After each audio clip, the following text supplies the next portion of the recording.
Alhamdulillah ala nikmatil Ustaz yang saya muliakan, yang saya akui kecerdasan dengan adanya fenomena sekarang ini, dewasa ini, di mana kondisi di mana-mana sudah carut marut, di ekonomi, politik, hukum, tata negara dan seterusnya, sistem semua carut marut. Ini menandakan bahwa ini adalah akhir zaman. Dan kalau kita risaukan itu, iman kita akan terganggu. Karena itu ketetapan Allah. Kebohongan di mana-mana, korupsi di mana-mana dan seterusnya. Dan tidak terbongkar karena ada memang rekayasa sistematis yang dibentuk oleh pejabat-pejabat tertentu sehingga memanfaatkan Indonesia ini menjajah secara modern. Indonesia ini dijajah di segi ekonomi, dijajah di segi kebebasan dan seterusnya. Bagaimana pendapatnya Ustaz? Alhamdulillah, wassalatu wassalamu ala rasulillah, ma ba'd.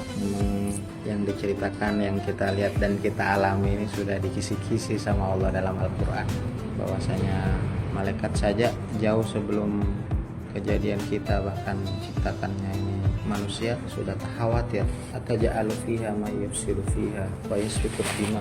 Ya Allah, apa betul kita menciptakan ini manusia yang memang sifat dasarnya itu merusak bumi dan menumpahkan darah?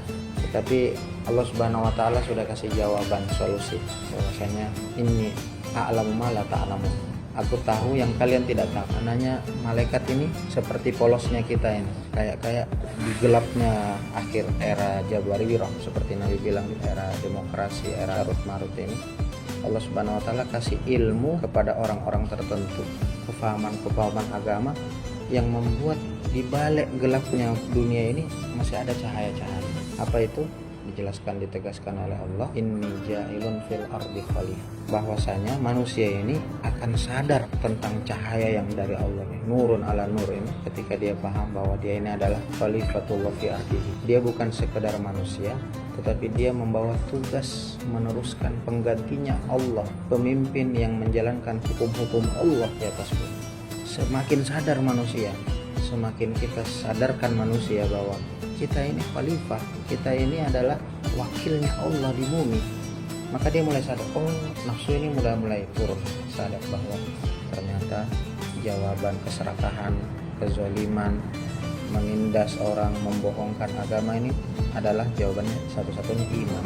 Kolbu sanubari yang bersih, memahami bahwa ternyata hidup di dunia ini untuk bagaimana semakin dekat sama Allah, mendalami perintah-perintah Allah, rahasia-rahasia kebahagiaan yang bukan di dalam hawa nafsu yang isinya merusak dan menumpahkan darah. Maka di event Ramadan ini kita makin sadar, makin menghayati bahwa waktunya kita menyadarkan diri dan bahwa pentingnya kita memeluk syariatnya Allah Subhanahu wa taala yang dibawa baginda Rasulullah. Ternyata semua sistem yang diikuti dengan sistem Rasulullah ada solusinya. Contohnya seperti politik. Bagaimana politik Rasulullah yang mengutamakan kesederhanaan, munawarah, kehati-hatian, maka langsung politik jadi dingin. Bagaimana cara Rasulullah menindaki orang zalim, potong tangan. Ternyata memang mencuri ini candu, tidak ada obatnya. Bahkan jiwa dibalas jiwa, kisos. Walakum fil kisosi ya ulil albab. Kenapa? Karena orang membunuh itu pasti akan membunuh. Maka Nabi bilang kisos adalah kehidupan. Banyak syariat yang belum kita tangkap secara nalar, tetapi ketika dirasakan, dipraktekkan oleh sekelompok orang, sekelompok negeri, ternyata terbukti, betul tahu Islam menjelaskan tentang politik, menjelaskan tentang tata negara, menjelaskan tentang sosial, menjelaskan tentang medis. Betul, baru terungkap power of magnetic sunnah Nabi, power magnetnya Rasulullah. Baru ternyata betul Ramadan katanya diet bikin awet muda. Masya Allah. Bagaimana kalau kafah? Udkhulu fis silmi kafah. Kamil mutakamil sebagaimana Nabi al-insanul kamil. Jadi Masya Allah.